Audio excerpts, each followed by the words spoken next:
Besar santunan dana kecelakaan lalu lintas jalan di tahun 2017 akan mengalami perubahan.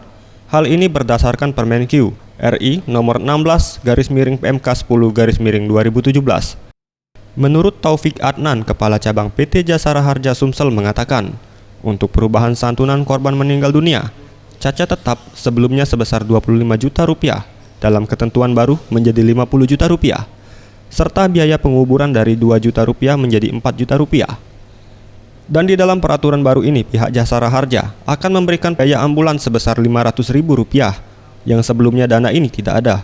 Keputusan Menteri Keuangan yang terbaru direncanakan per 1 Juni 2017 ini khusus untuk santunan di darat, laut, dan kereta api itu akan mengalami kenaikan 100%.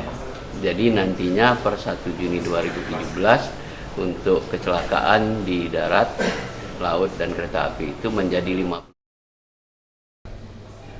Dari data pihak Jasara Harja wilayah Sumsel, untuk korban yang meninggal dunia dan luka-luka karena laka lantas terus mengalami penurunan.